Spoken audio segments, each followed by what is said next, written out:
As nossas Bíblias no Salmo de número 31. Salmo 31.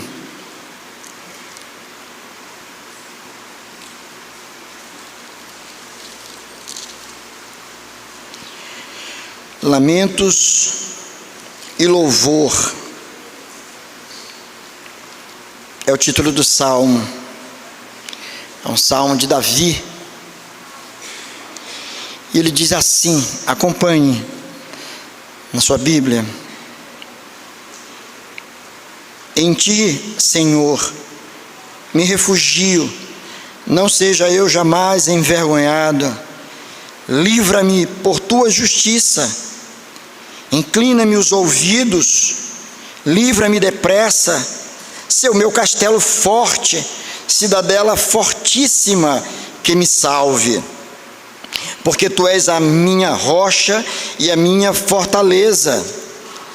Por causa do teu nome, tu me conduzirás e me guiarás. Tirar-me-ás do laço que as ocultas me armaram, pois tu és a minha fortaleza. Nas tuas mãos entrego o meu espírito. Tu me remiste, Senhor, Deus da verdade. Aborreces os que adoram ídolos vãos. Eu, porém, confio no Senhor. Eu me alegrarei e regozijarei na tua benignidade, pois tens visto a minha aflição.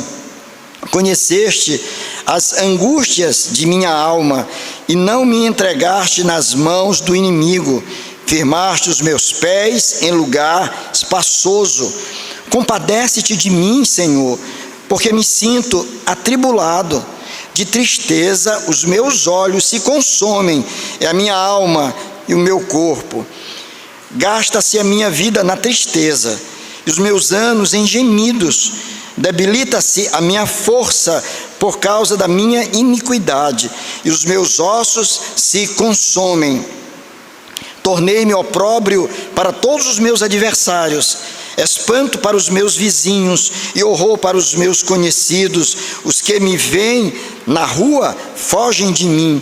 Estou esquecido no coração deles, como morto, sou como vaso quebrado. Pois tenho ouvido a murmuração de muitos, terror por todos os lados, conspirando contra mim, tramam tirar-me a vida. Quanto a mim, confio em ti, Senhor.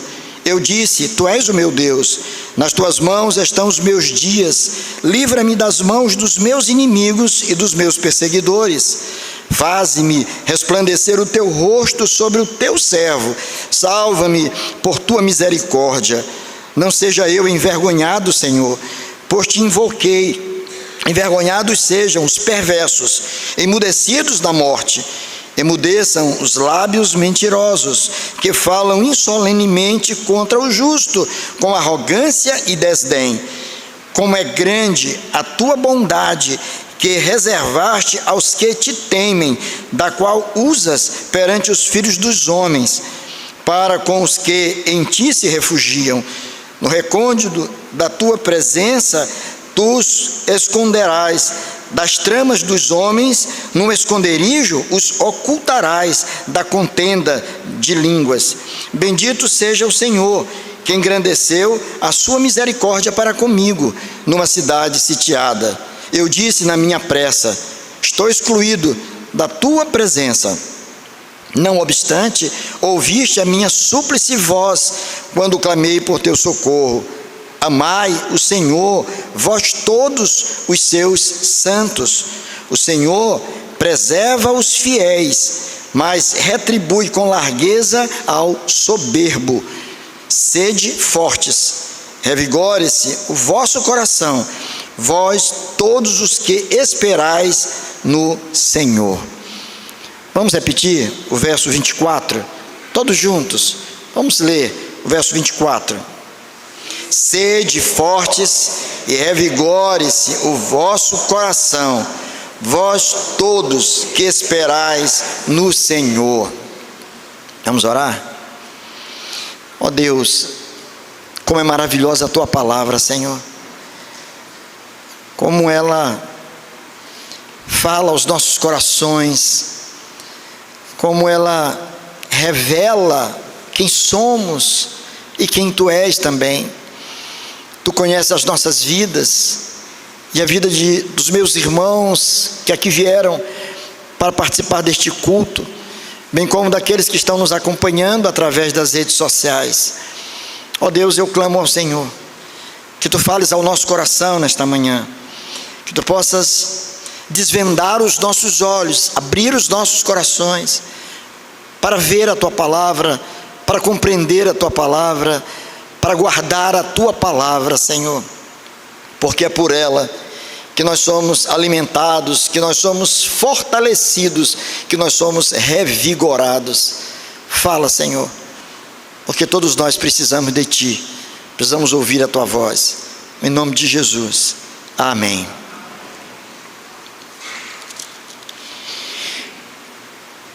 Queridos, eu não tenho nenhuma dúvida de que todos nós, por conta da nossa própria natureza humana, que impõe a nós uma série de limitações e dificuldades, que todos nós passamos por situações que nos abatem. Todos nós já sentimos a dor da solidão, todos nós já sentimos a dor de uma tristeza excruciante, de uma tristeza que rasga os nossos corações, que nos faz perder a alegria até mesmo de viver. A palavra do Senhor, ela nos diz de forma muito clara, não somente no texto que nós lemos, mas com uma mensagem total da Bíblia, de que esse Deus diante do qual nós nos prostramos, e esse Deus que se revela a nós através das Escrituras, é o Deus de toda reabilitação, é um Deus que reconstrói vidas, é um Deus que transforma os nossos dias, é um Deus que muda a disposição interna do nosso coração. Sim, quando não queríamos a Deus, quando desprezávamos a palavra do Senhor, o Senhor mudou a disposição do nosso coração de tal maneira que agora nós passamos a querer ter comunhão com Deus, passamos a querer conhecer mais de Sua palavra, passamos agora a querer cultuá-lo a despeito das nossas lutas e dificuldades. Aqui nós estamos reunidos. Eu olhando daqui,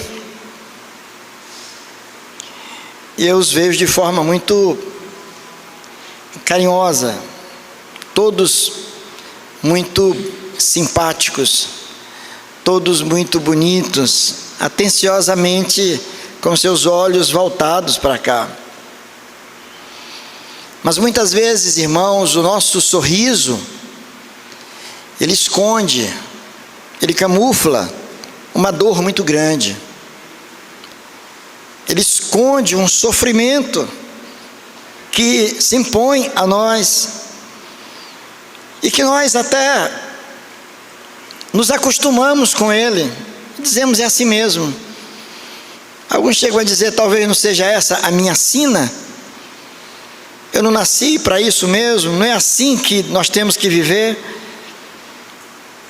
não é com sofrimento, não é em meio a muitas dores. Então eu aprendi a conviver com a dor do coração, com o sofrimento da alma, e nos esquecemos de que nós servimos a um Deus que pode mudar completamente a nossa sorte, um Deus que pode, através da Sua palavra, dizer para nós que nós podemos ter uma vida plena, de que nós podemos verdadeiramente ser felizes, de que a dor que nos maltrata, que o sofrimento que nos maltrata, de que ele pode sim ter um fim, por mais que você não veja, por mais que você não vislumbre essa possibilidade de alguma mudança diante da causa que você tem no seu coração, na sua vida.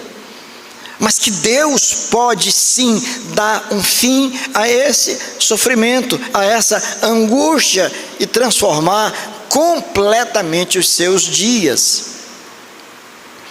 Esse texto que nós lemos, Salmo 31, estava lendo e meditando nesse texto, e eu pretendia aqui ler com os irmãos apenas o verso 24, que será exatamente o objeto aqui da nossa fala, da nossa mensagem. A tônica, a ênfase vai estar exatamente no verso 24, quando o salmista diz: sede fortes, sede fortes, e revigore-se o vosso coração. Vós quem? Os que, o quê? Esperais no Senhor. E depois eu resolvi ler o salmo todo, para que os irmãos possam, estando atentos, perceber a linguagem utilizada por Davi nesse salmo. Nós não podemos afirmar aqui categoricamente o que levou Davi a escrever o que ele escreveu, apesar de sabermos que tudo aqui foi inspirado por Deus. Mas qual era o contexto histórico? O que na verdade estava acontecendo com Davi no momento em que ele escreve este salmo? O que estava na sua mente? O que na verdade o motivou? Embora, repito, sabendo que o que está escrito aqui foi por inspiração divina, foi vontade de Deus. Claramente a gente vê aqui um homem profundamente machucado. Claramente a gente vê um homem que descreve o seu sofrimento de uma forma que faz com que a gente sofra com ele também, com que você se identifique com ele, até por conta dos próprios sofrimentos e das próprias lutas que nós travamos. E isso de alguma forma vai trazer para nós algum conforto, especialmente quando nós olhamos para essas figuras, esses personagens bíblicos, e atribuímos a eles um poder maior do que o que eles tinham, uma essência diferente da nossa. A gente diz: mas Davi era um homem segundo o coração de Deus, Davi era um homem especial, Davi era um homem de uma íntima comunhão com o Senhor, Deus o escolheu, eu não. Quem sou eu nessa história? Quem sou eu? Meu nome está em lugar nenhum, estou no anonimato, não tenho nenhum registro histórico. Será que tem alguém que se lembra de mim de tal maneira que meu nome venha a ser aí festejado? E nós muitas vezes achamos que talvez Deus, por conta disso, não esteja muito interessado em olhar para a nossa situação e para o nosso sofrimento. Aqui a gente vai ver um homem semelhante a mim e a você.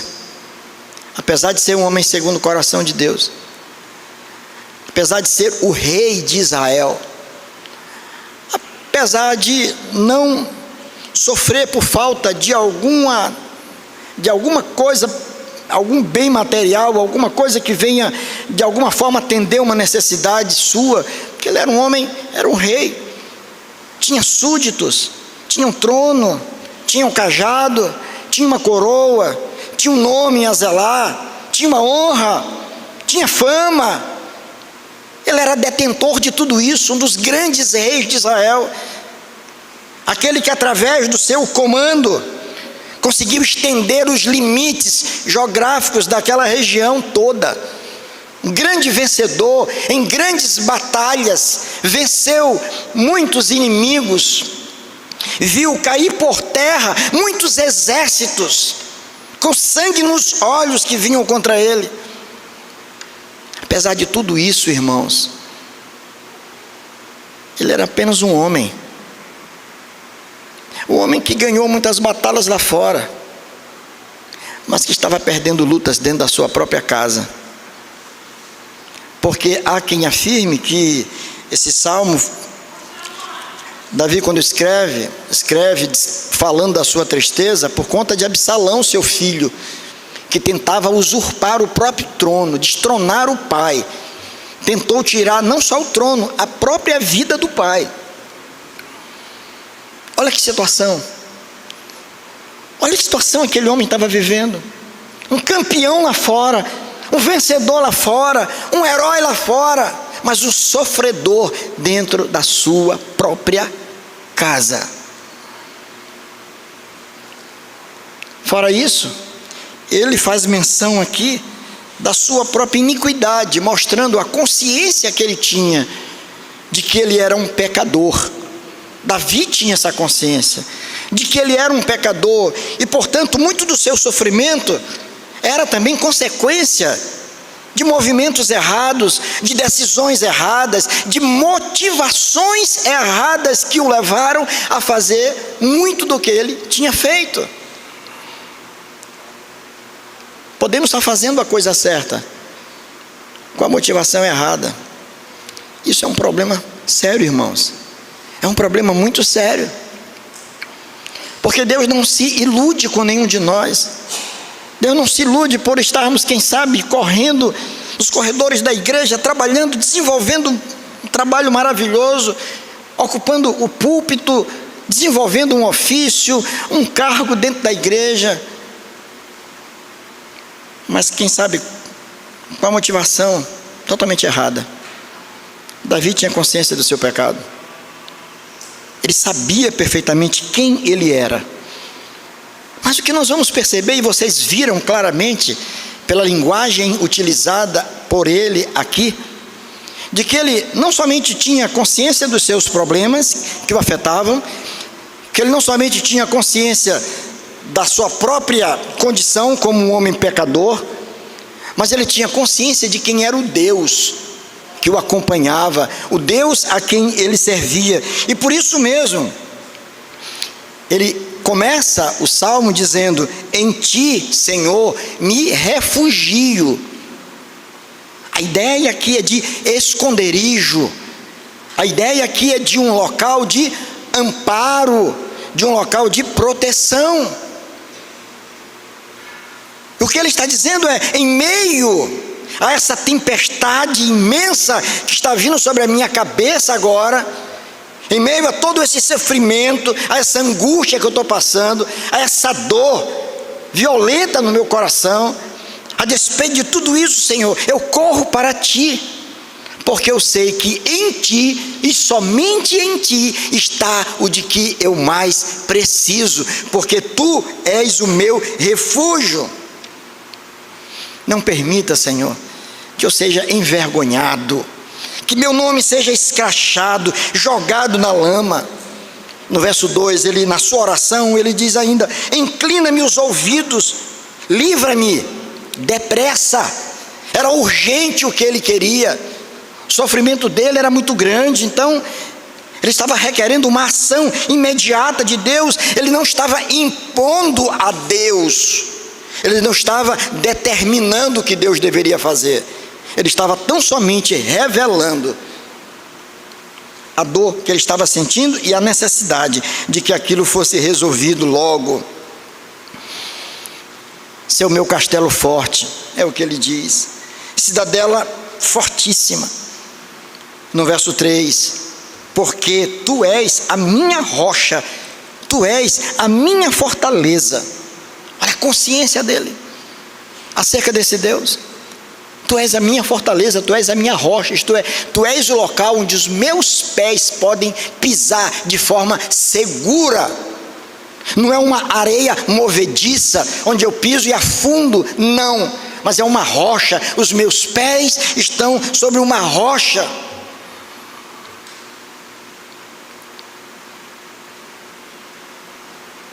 E ele tinha consciência de que tudo isso que Deus poderia fazer por ele, preste atenção, não era por causa dele, não era porque ele era um homem especial, Não era porque ele era o rei de Israel. Não é porque ele era o homem segundo o coração de Deus. Não era porque a sua vida estava comprometida com a missão que Deus havia dado a ele. Não. Não era pelos seus supostos méritos. Não. Não era pela sua condição moral. Não. Deus iria ajudá-lo, socorrê-lo, por causa do seu próprio nome. Era por causa do nome do Senhor que ele seria cuidado. Deus zela pelo seu próprio nome. Deus honra de tal maneira a si mesmo e o seu nome, que ele resolveu desde a eternidade nos favorecer com a sua graça, sendo nós quem nós somos. Pecadores, embora redimidos, lavados no sangue do Cordeiro, mas ainda pecadores, que entristecem o Senhor, que violam os mandamentos do Senhor, que negligenciam a obra do Senhor, que são infiéis ao Senhor. Ainda assim, Ele continua manifestando a sua graça sobre as nossas vidas. Não é porque você é bonzinho, não. Não é porque Deus olha para você e diz: pronto, está aqui, esse é o cara, essa é a mulher, esse é o homem, olha só, especialíssimo aos meus olhos. Não, é por causa do nome dele. Ele zela tanto pelo seu nome, que ele resolveu nos abençoar, para que o seu nome, o Deus da aliança, o Deus que estabeleceu uma aliança com o seu povo, esse nome não seja jogado na lama de forma nenhuma. A gente vê aqui, isso traz conforto ao nosso coração, irmãos, e quando eu olho para isso, eu digo: Senhor, muito obrigado, porque se a tua bênção viesse na minha vida por conta dos meus méritos, eu estaria completamente perdido,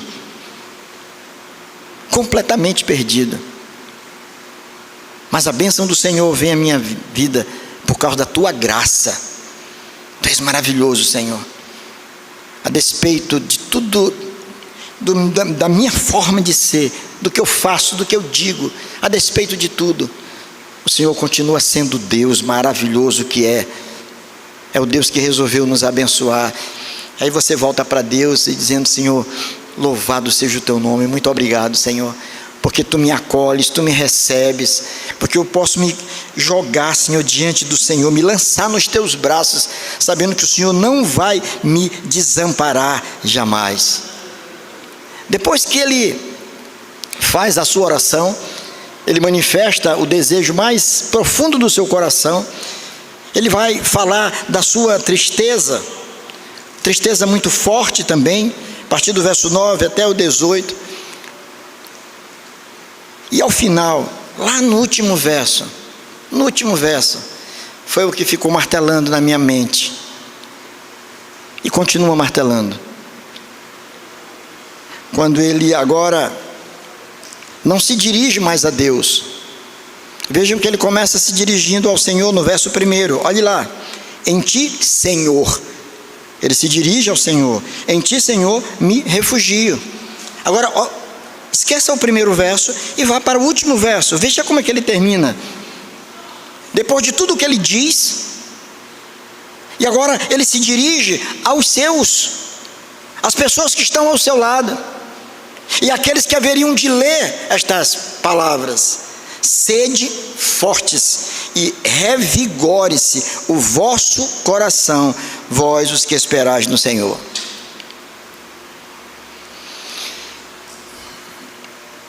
Você é alguém assim?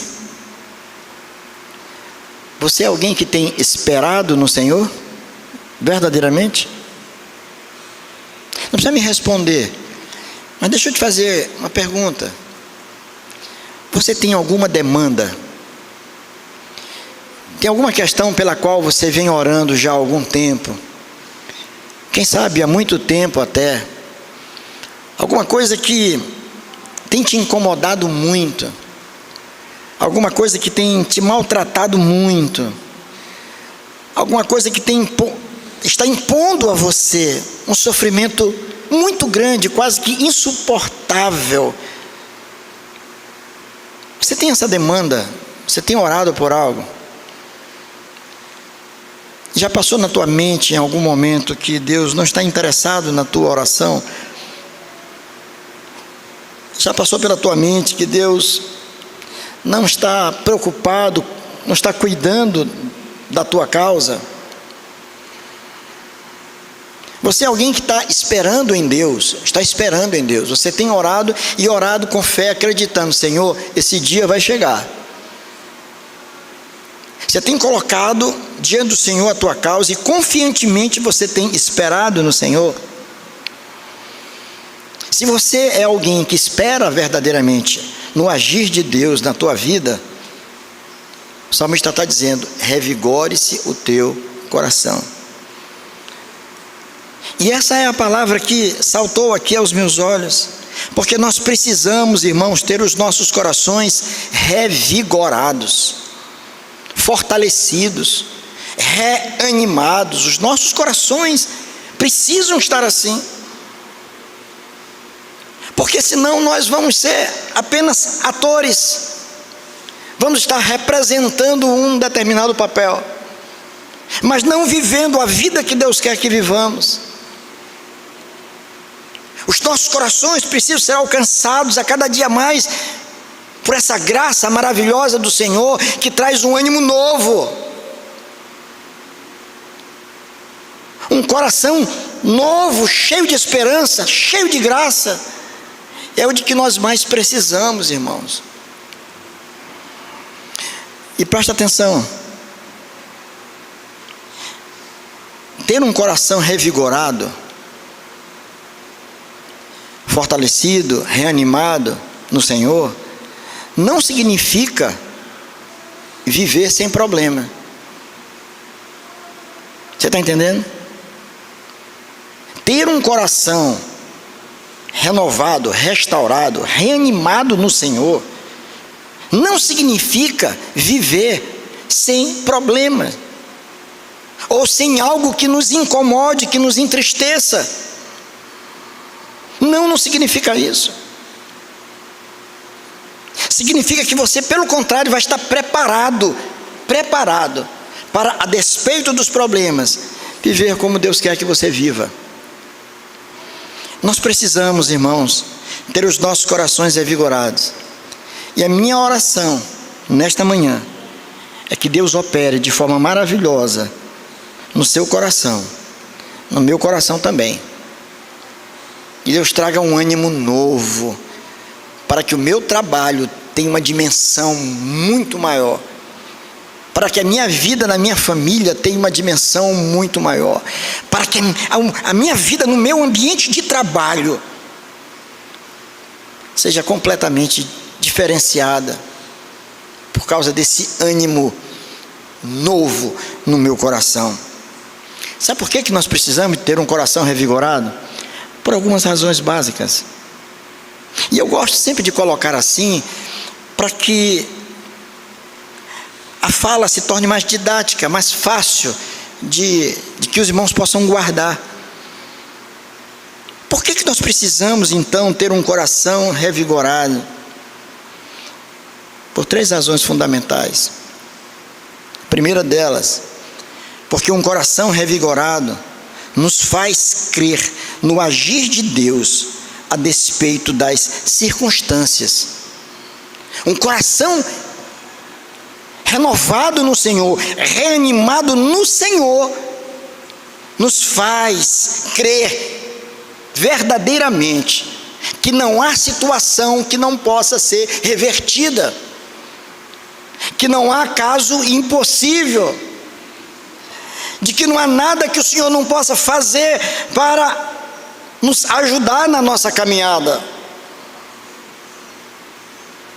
O Mar Vermelho se abriu, o Rio Jordão se abriu, as muralhas de Jericó ruíram, exércitos foram destruídos sem que o povo de Israel usasse a sua espada. Pães e peixes foram multiplicados para satisfazer uma multidão. Pessoas mortas foram ressuscitadas por Jesus. Cegos de nascimento passaram a enxergar.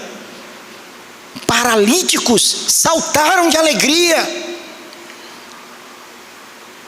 Possessos, pessoas possuídas pelo demônio, foram libertadas para a glória do Senhor. Tudo isso para mostrar que esse Deus, ele tem poder soberano para agir quando e como ele quer. E um coração revigorado, ele passa a se apegar com firmeza a isso. Ele vai dizer: é verdade, a minha situação está difícil, eu não vejo saída, eu não vejo possibilidade, mas eu creio num Deus que tudo pode, e se até agora não aconteceu, é porque Deus está me ensinando alguma coisa, tem um plano de Deus por trás disso, e eu creio nesse Deus. Todas as coisas, diz o apóstolo Paulo, escrevendo aos Romanos, no capítulo 8, verso 28, todas as coisas cooperam para o bem daqueles que amam a Deus. E aquela topada que eu dei, arrebentou minha unha, meu dedão, meu dedinho, tem um propósito. Todas as coisas cooperam de alguma forma para o nosso próprio bem. Nós precisamos ter o nosso coração revigorado. Precisamos ter o nosso coração reanimado pelo Senhor. E era isso que o salmista estava dizendo. Olha, sabe por que a gente precisa? Nós precisamos, em primeiro lugar, porque um coração revigorado nos faz crer no agir de Deus, a despeito das circunstâncias. Essa é a primeira razão. Há uma segunda razão. Nós precisamos ter os nossos corações, irmãos, de fato revigorados.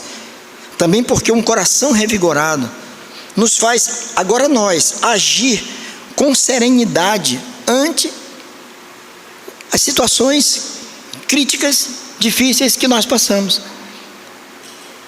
Você passa a agir com mais serenidade. Porque você sabe que Deus está no controle de tudo. Você não vai ser tomado pela angústia, pelo desespero, que o desespero é a falta de esperança, é a perda da esperança. Você diz: não, eu não vou me angustiar, calma, não está fácil. Você não vai negar o problema, você não vai negar a situação aflitiva, mas você não vai permitir que o seu comportamento, o teu estado de ânimo seja determinado pelo problema que você está enfrentando. Tive um problema tremendo no meu trabalho, lá no meu escritório, lá no meu consultório, lá onde eu trabalho, pronto. Chega em casa chutando a cadeira, tratando mal a mulher, tratando mal os filhos, amuado, chateado, não quero conversar com ninguém, não estou aí para ninguém. Você vai ter a capacidade dada por Deus de agir com serenidade, de colocar as coisas nas gavetas próprias, no lugar certo. Assim como você organiza a sua geladeira, o seu guarda-roupa, seu armário da cozinha, eu vou colocar no lugar certo, na gaveta certa. O que meu netinho tem a ver com esse problema que eu estou enfrentando? Vem brincar comigo. Quer saber de brincadeira? Que é isso? Quando nós estamos com o nosso coração revigorado, o nosso agir passa a ser diferenciado. E aí onde as pessoas não entendem, eles olham para a gente, você está bem, arrumadinho, sorrindo, parece que está tudo maravilhoso, está dando tudo certo, a equação está fechando legal. Quando você está vivendo verdadeiros dramas, você está enfrentando lutas, dificuldades, oposições. E ele fala Davi aqui porque a ideia era que alguém queria puxar o tapete dele, era o próprio filho. Isso estava entristecendo porque ele amava o filho. E os golpes mais duros na vida nós sofremos das pessoas que nós mais amamos. Quem você não ama é indiferente. Mas quando você ama alguém, os golpes se tornam mortais. Mas agora, quem está com o coração reanimado no Senhor, ele vai agir de forma diferenciada, de forma serena, de forma mais tranquila, porque ele sabe quem tem cuidado dele. Isso é interessante, porque você olha como Davi descreve. O verso 14, por exemplo, lá ele diz assim, olha: quanto a mim, confio em ti, Senhor. Olha aí, ó, lá fora está pegando fogo. E você diz: quanto a mim, eu não vou me deixar levar por isso não. Eu confio em ti, Senhor. Eu disse: tu és o meu Deus, tu és o meu Deus. No verso 19, você olhando um pouquinho mais embaixo, ele diz: como é grande a tua bondade que reservaste aos que te temem, da qual usas perante os filhos dos homens, para com os que em ti se refugiam. Olha como é que ele consegue ver, apesar dos problemas, ele vê a bondade de Deus. A gente não consegue ver, e por isso mesmo a gente age de forma intempestiva tantas vezes. A nossa língua acaba se tornando numa espada. Você corta, fere, e muitas vezes intencionalmente. Um coração cheio de graça, renovado no Senhor,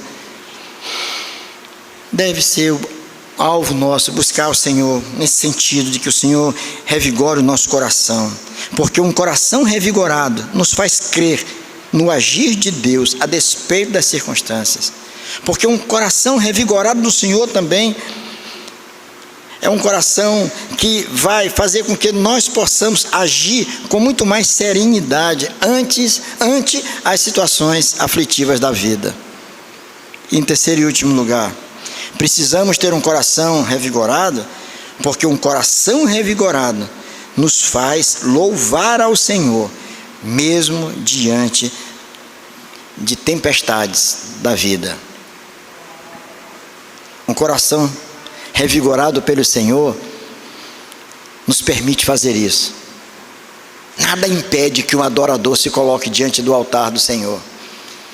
Ele está enfrentando lutas, dificuldades, saiu de casa tristecido, abatido, está ferido, mas ainda assim vai se encontrar nos lábios deste homem um louvor, um canto de louvor ao Senhor, porque os seus olhos não estão presos na materialidade da vida, mas se lançam para o infinito, para a eternidade. Ele crê de que esse Deus soberano não o abandonou, e por isso ele continua exaltando e louvando o nome desse Deus maravilhoso.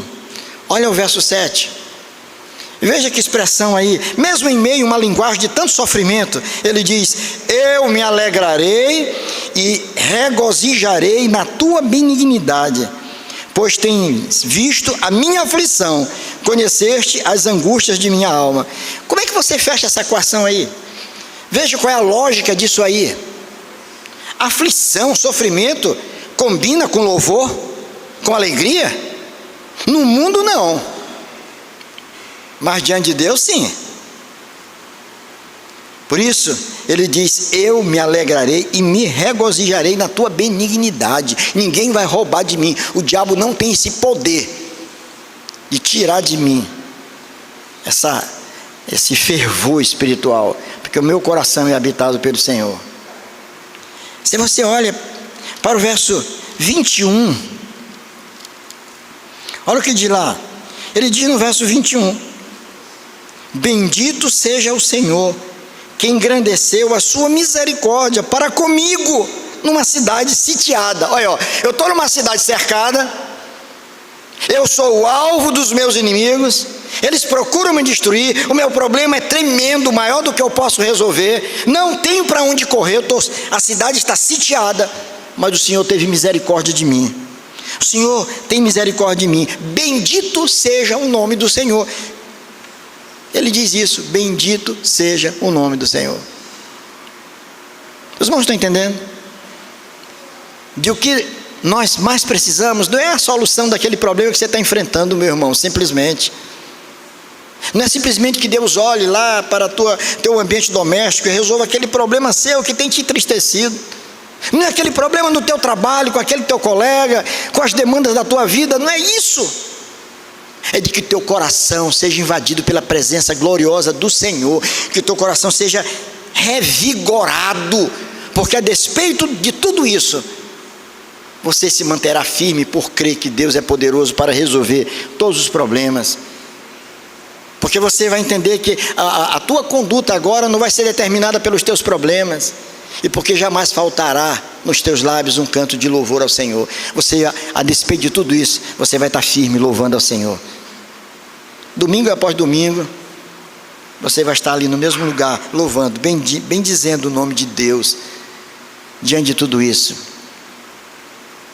Eu ontem, diante dessas coisas, Deus coloca situações na vida da gente, que a gente não entende na hora, e depois quando você fecha o que você está pensando em falar, você diz, olha, e aquela conversa? Eu conversava ontem com uma pessoa, que eu não sei quem é, foi lá fazer um serviço em casa, e ele é um empresário, mexe com questão do agronegócio, uma pessoa que estava muito bem, com muitas máquinas, mas alguém que tem sido duramente afetado por algumas decisões aí do governo, e eu não quero entrar nesses detalhes, mas ele, cheio de queixas, conhece pessoas iguais a ele, que tiveram uma queda enorme, que perderam muito. E ele dizia assim para mim, pastor, eu entrei num quadro depressivo. Eu, um homem muito conhecido no sul do Maranhão, com a minha empresa, com os meus negócios, tudo indo muito bem, tudo certinho, tudo correto, as empresas enxutas, tudo funcionando, beleza. E de repente eu vi caindo pedaço de uma parte de outro, e isso me levou realmente a uma situação de muita tristeza. Eu entrei num quadro depressivo. E ele dizendo como que tem sido a vida dele. Eu parei quase 2 horas só para ouvir aquele homem. E ele dizia, olha, hoje eu estou correndo, eu trabalho feito um louco,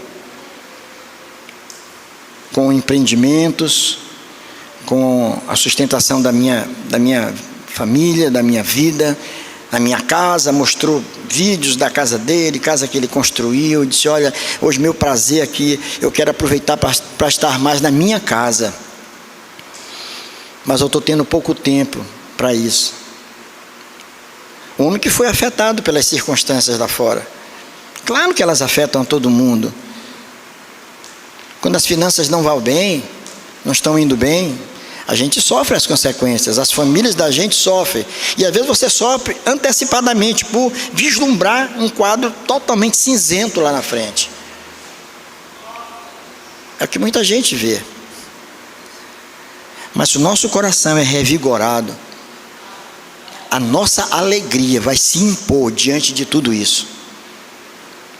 Nós vamos encontrar motivação para continuar firme na nossa caminhada, servindo a Deus com determinação e com alegria, porque quem vai ditar a nossa agenda não é a tristeza, a angústia que bate na porta do nosso coração, querendo se alojar lá dentro, mas é aquele que reside e governa as nossas vidas, que está sentado no trono do nosso coração, que é o nosso Senhor. Portanto, a minha oração, meus queridos, é que o Senhor, nosso bondoso Deus, Ele traga um refrigério para o seu coração, para o meu coração, para o coração de todos nós, que Ele traga esse ânimo novo, a fim de que nós possamos verdadeiramente caminhar de forma agradável ao nosso amado Deus. Não tem causa perdida, não tem situação impossível para Deus. Creia nisso. Ele pode botar um ponto final no teu sofrimento, mas enquanto Ele não chegar, continua bendizendo ao Senhor, servindo ao Senhor, porque Ele está no controle de tudo. Que Deus nos abençoe. Amém.